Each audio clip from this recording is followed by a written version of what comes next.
La plupart des gens savent, ou du moins ressentent, que l'argent peut être un sujet très émotionnel. Mais peu d'entre eux réalisent que c'est la raison pour laquelle ils finissent souvent par prendre de mauvaises décisions.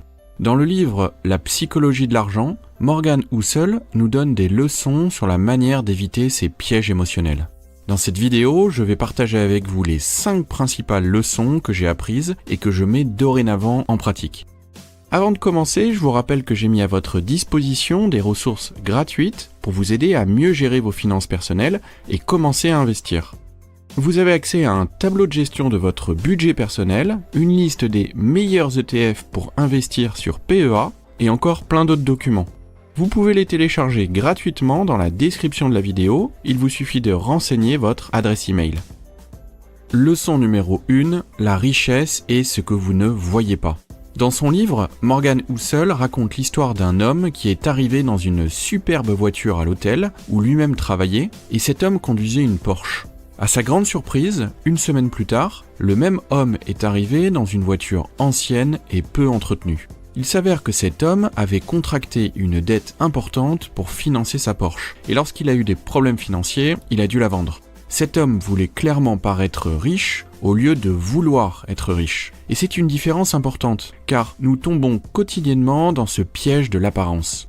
Nous jugeons généralement la richesse des gens parce que nous voyons. Lorsque nous voyons quelqu'un dans une belle voiture, notre biais cognitif, notre schéma de pensée, nous fait supposer que cette personne est riche. Mais actuellement, la seule chose que nous voyons réellement est que cette personne a dépensé 100 000 € pour s'acheter cette voiture. On peut le voir aussi d'une autre façon. Cette personne a moins 100 000 € sur son compte bancaire. Si cette même personne avait gardé cet argent et conduisait à la place une voiture normale, elle aurait 100 000 € de plus sur son compte bancaire. Et si vous avez vu quelques-unes de mes vidéos sur la chaîne, vous le savez maintenant, avoir de l'argent et l'investir dans des actifs, c'est ce qui peut rendre riche, ou du moins faire venir l'argent à vous. Alors, il n'y a rien de mal à vouloir une voiture chère ou d'autres objets de luxe, si vous pouvez vous le permettre. Mais si ce que vous désirez le plus, c'est d'acheter des choses afin de les montrer, peut-être que ce que vous voulez n'est pas d'être riche, mais avoir l'air riche. Et dépenser de l'argent pour montrer aux gens combien d'argent vous avez, eh bien c'est le moyen le plus rapide pour s'appauvrir et avoir des soucis financiers. Leçon numéro 2, l'argent achète la liberté. Nous avons tous entendu l'expression « l'argent ne fait pas le bonheur ».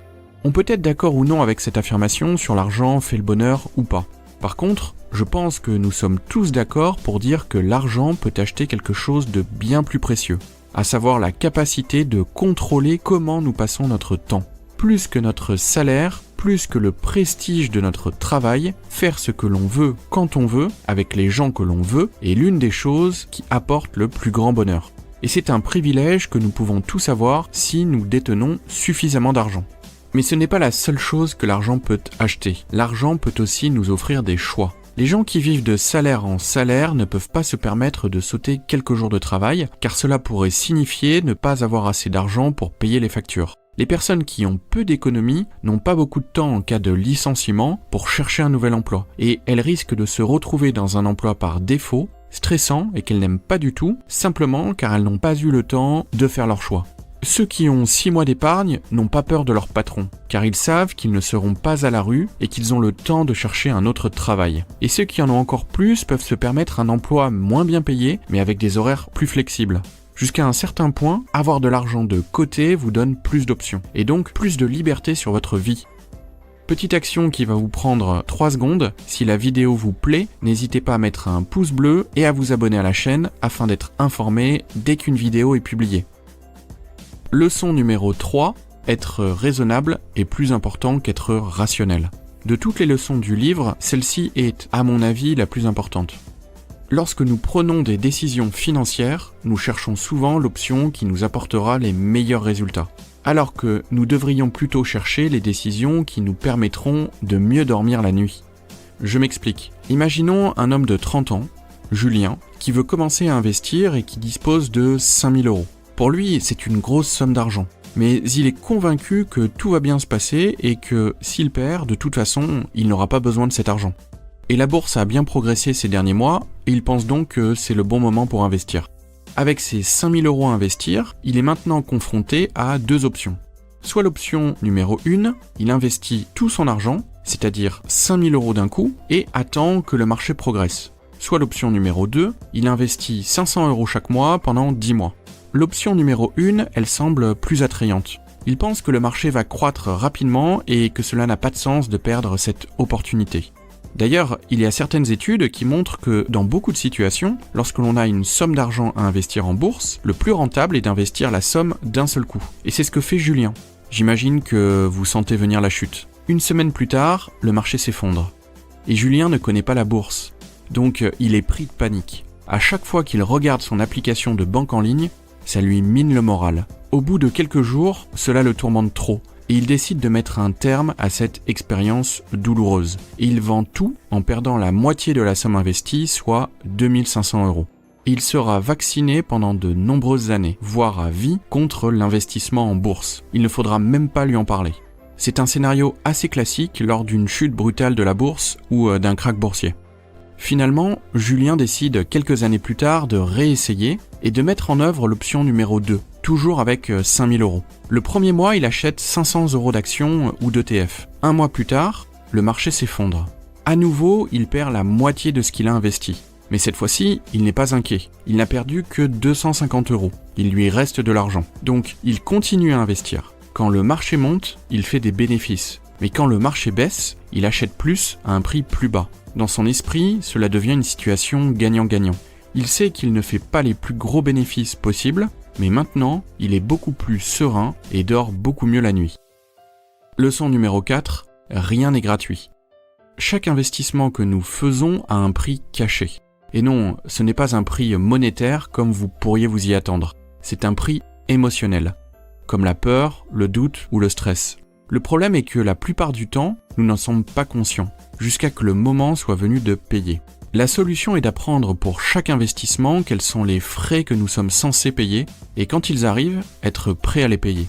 Laissez-moi vous donner un exemple qui est vraiment tiré de mon expérience personnelle. J'ai un ami, on va l'appeler Guillaume, qui a acheté du Bitcoin il y a quelques années. De mémoire, il a investi 7 500 €, car il y croyait à fond. Il était très content de son choix au début car le Bitcoin a doublé pour atteindre 15 000 €. À ce moment, il a même réussi à me faire douter.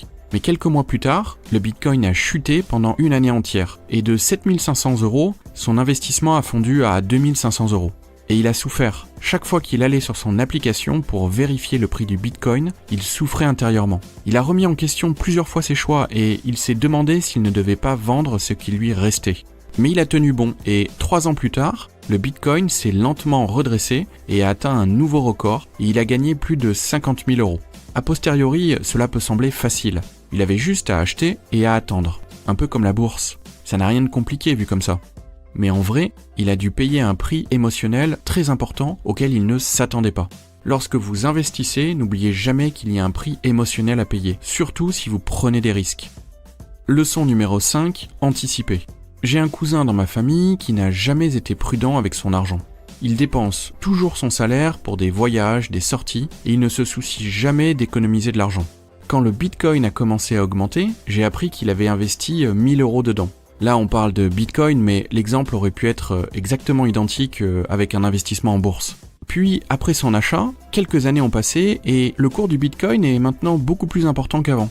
Et je l'ai revu à Noël et je lui ai demandé à combien était son investissement. Et il m'a répondu qu'il avait dû le vendre à moitié prix car il en avait besoin pour acheter une moto. J'étais un peu dépité pour lui car j'avais fait un rapide calcul dans ma tête et je pense qu'il aurait pu faire au moins 15 fois plus que sa somme initiale. Mais comme il n'avait pas d'économie, il a dû vendre ses investissements à un moment qui ne lui convenait pas. La leçon de tout ça, c'est que le monde est imprévisible. Vous devez donc toujours prévoir une marge d'erreur, anticiper ce qui est imprévisible. Si vous pensez qu'un fonds d'urgence de 3 mois est suffisant, pourquoi ne pas le porter à 6 mois par exemple, juste au cas où? Vous serez plus serein au quotidien. Si vous économisez pour acheter une maison dans 2 ans, mettez de côté 20% de plus chaque mois. Le prix que vous prévoyez de payer pourrait être plus élevé. Si vous avez le montant dont vous avez besoin plus tôt, tant mieux. Sinon, vous serez heureux d'avoir économisé un peu plus. Ce ne sont là que 5 des 20 leçons intéressantes tirées du livre La psychologie de l'argent de Morgan Housel. Si vous ne l'avez pas lu et si vous voulez en savoir plus, je vous recommande vraiment de lire ce livre. Et je vous rappelle que vous avez en description de la vidéo des ressources gratuites. Vous pouvez les télécharger, le lien est dans la description. C'est la fin de la vidéo, si elle vous a plu n'hésitez pas à la liker et à vous abonner à la chaîne. À très bientôt.